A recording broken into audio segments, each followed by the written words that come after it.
Thank you to Incogni for supporting PBS. Hey everyone, just letting you know that there's new limited edition merch at the merch store. More info at the end of the episode. May 8th, 2024. On the blazing surface of the sun, a collection of sunspots have been growing for days. Ignored by most of us, but watched with fascination and some confusion by solar astronomers.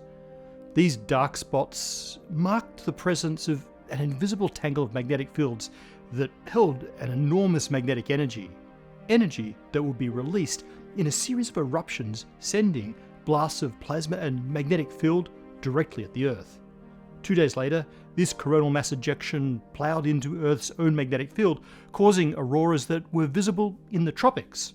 I was in upstate New York, and the entire northern sky was ablaze, albeit dimly. And the sun is only getting started. Solar activity is still increasing in a sunspot cycle that is proving way more intense than scientists predicted. Just how much stronger is it going to get?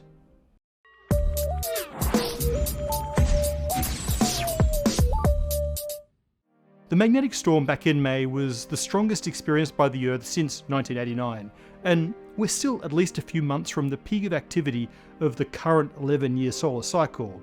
Which is weird because this, the 25th cycle since sunspot monitoring began, was supposed to be a particularly weak one. In fact, the strength of the solar cycles had been decreasing for decades. Instead though, the sun's activity this cycle is rising far more rapidly than predicted towards an imminent polarity reversal of the sun's entire magnetic field. So what's going on? Why does the sun's magnetic field act so crazy, and why is it acting so unpredictably crazy right now, and how much more crazy is it going to get? To answer these excellent questions, we're going to have to first ask some more basic questions. Like, what is the source of the sun's magnetic field? Why does solar activity change over an 11-year cycle? What causes the magnetic field to flip direction, resetting this cycle?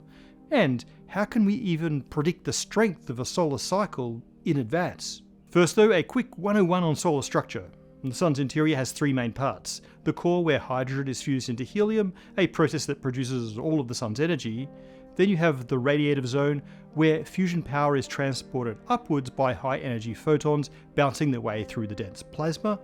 Finally, you have the convective zone, where energy is transported by flows of plasma carrying heat up to the surface. The core and the radiative zone are fluids, but they rotate like solid spheres, with all latitudes completing a rotation in the same amount of time. But the convective zone is much more sloshy and fluid-like.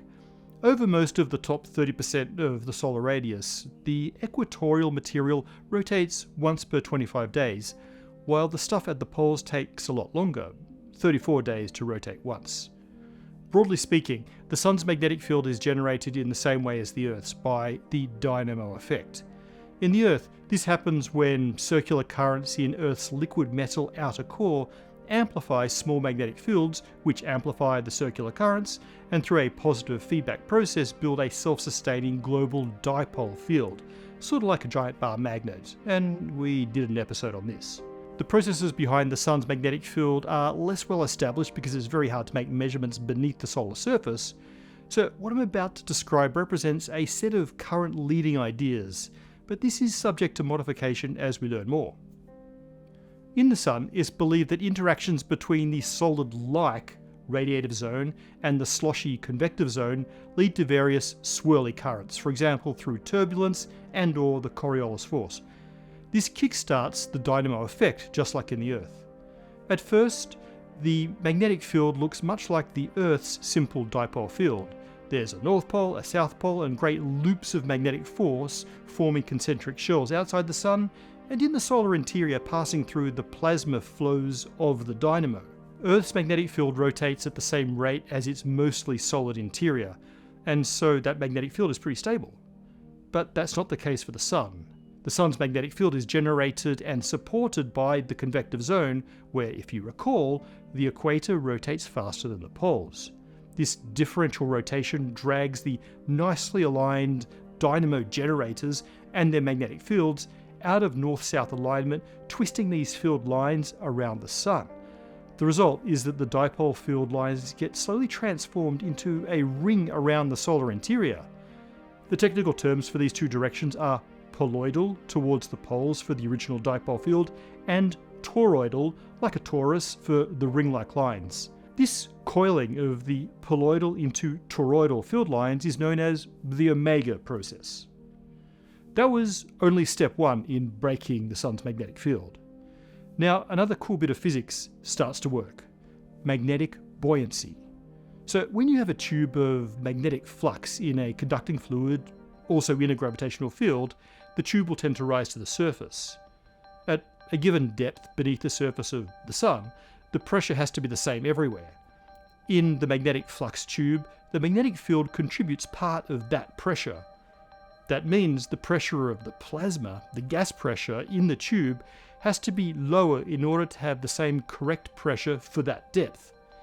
So we have lower pressure plasma that's the same temperature as its surroundings. That can only be true if the density of the plasma is also lower. Therefore, the magnetic flux tube rises to the surface. The stronger the magnetic field, the stronger the magnetic buoyancy. So as the toroidal field winds itself up, more and more field lines push to the surface. And now those rising flux tubes experience yet another influence: the sun's Coriolis force. This is the same effect that generates hurricanes on the Earth. The speed of the sun's plasma varies with latitude due to the differential rotation, but also due to the fact that the sun is roughly spherical. The stuff at the equator has to travel a greater distance in one rotation to make it all the way around compared to the poles. This leads to a further twisting of the magnetic field lines, inducing kinks. These kinks can then protrude from the sun's surface. This kinking of the toroidal magnetic field is called the alpha process. The strong magnetism in these kinks can shut down convection where they protrude from the sun's surface. So with heat no longer being efficiently carried to the surface in those patches, they cool down and look a lot darker than the surrounding solar surface, leading to sunspots. This whole story nicely explains some of the features of sunspots. They tend to appear in pairs with opposite polarity, where one magnetic kink emerges from and re-enters the solar surface. Sunspot pairs are often duplicated above and below the equator, where the same toroidal field line becomes kinked in both hemispheres. Now, as our magnetic field gets wound up, it increases in strength.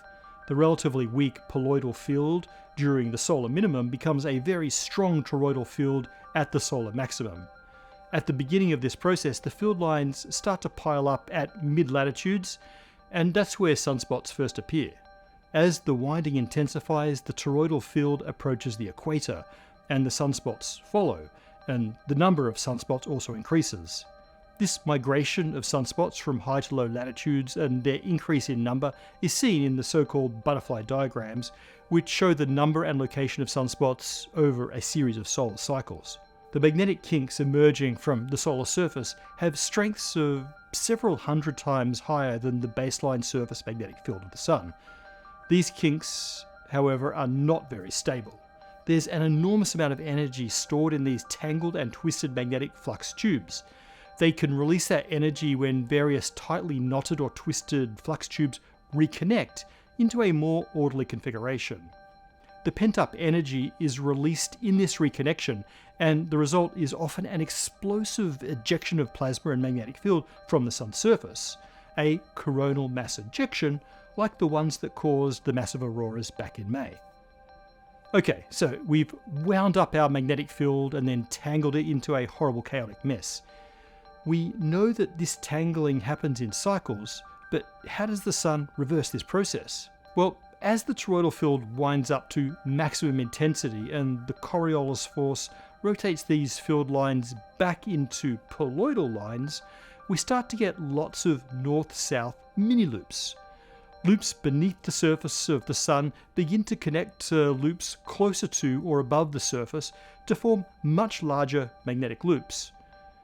Because of the direction of the line twisting by the Coriolis force, these loops have polarities opposite to that of the original poloidal field. Over time, the strength of these growing loops will exceed that of the original field. At that point, the magnetic field flips direction. In essence, these little Coriolis-induced kinks in the toroidal field become the new flipped global dipole field. At the same time, that wound up toroidal field is fragmented by all these magnetic reconnections and it decays away. And so the whole process starts again with a nice clean dipole field. Okay, so now we know how the solar cycle works, let's see if we can answer some of our original questions. We know why the cycle happens now and why it resets, but why does it take 11 years? Well, just because that's how long it takes. That's the amount of winding needed to turn the nice gentle dipole poloidal field into a tightly wound and sufficiently unstable toroidal field. And that 11 years is also just an average. Sometimes it takes a bit longer, sometimes a bit shorter. There's even evidence of double cycles in the past, 2 very short cycles masquerading as a single longer one. We can actually look to the geological record to track solar cycles back 11,000 years. For example, beryllium-10 is a long-lived radioactive isotope formed when cosmic rays hit the atmosphere. Stronger solar maxima mean more cosmic rays, so by measuring the levels of beryllium-10 in Antarctic ice cores, we can get both the duration and strength of ancient solar cycles. And it turns out solar cycles have lasted an average of 11-ish years for at least as long as human civilization. There are fossil records that suggest that stability goes back as much as 700 million years. Now, the average cycle length may be pretty stable, but the intensity of cycles fluctuates a lot. Over the geological record, solar activity appears to rise and fall through several peaks and valleys, which each last decades to centuries. The last deep valley was the Maunder minimum in the latter half of the 1600s, right near the beginning of our effort to actually count sunspots year after year. At the depths of this minimum, sunspot activity was around 1,000 times lower than in the modern era. The most recent several cycles, since the 1940s, have actually been above average strength, leading to what we call the modern maximum. But over the past few cycles, that maximum appears to have been winding down, quite dramatically in fact, leading some to wonder if we're approaching a new Maunder-like minimum. Or at least that's until the current cycle got started, when its high intensity defied all of our predictions. So how do we make those predictions in the first place? And why are they so hard to get right? The strength of a given cycle seems to be correlated with a number of things. For example, the strength of the current cycle plays some role in determining how strong the next cycle will be, but there's a lot of variation. A much better predictor for the strength of the next solar maximum seems to be the strength of the poloidal or dipole field during the solar minimum. And that makes sense. After all, that poloidal field is what gets wound up into a strong toroidal field, leading to more kinks, more sunspots, etc., etc. But the reconstruction of the new poloidal field from the chaotic fields of the previous solar maximum is much harder to predict because it depends in detail on how well the kinks in the toroidal field happen to line up and reconnect. During cycle 24, there was speculation that cycle intensity may continue to drop, leading to a weak cycle 25 and perhaps continuing the trend towards a new long-lasting period of low solar activity. But solar experts didn't place much stock in these predictions because at that stage we just didn't know. But as cycle 24 bottomed out, the new rebuilt poloidal field was quite a bit stronger than expected. In 2019, at the depths of this minimum, experts convened and produced this projection for the number of sunspots and magnetic fields during cycle 25. It was supposed to be around the same strength as cycle 24, relatively weak compared to the modern maximum, but not continuing the imagined fall towards a new Maunder minimum. But this is what cycle 25 actually turned out to be, at least to date. A much steeper rise in activity indicating that we're in for a stronger and probably shorter cycle.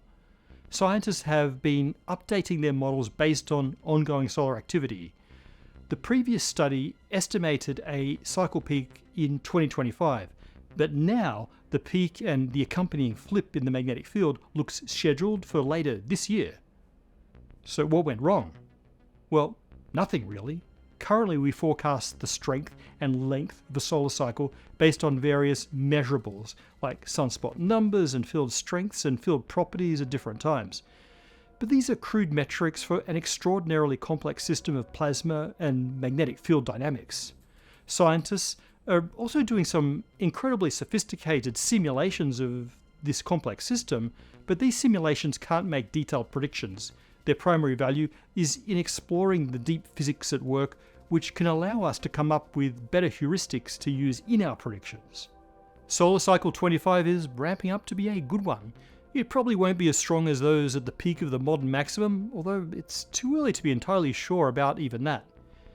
But it's likely that before this cycle is done, we'll get some more spectacular solar activity and perhaps auroral activity with it.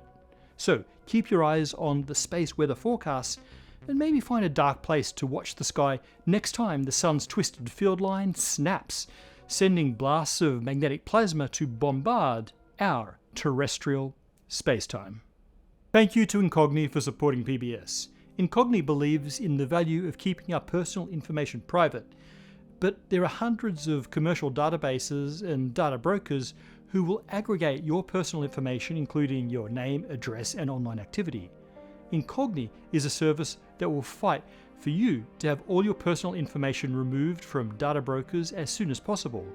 They will reach out to data brokers on your behalf, requesting your removal and fight any objections for you.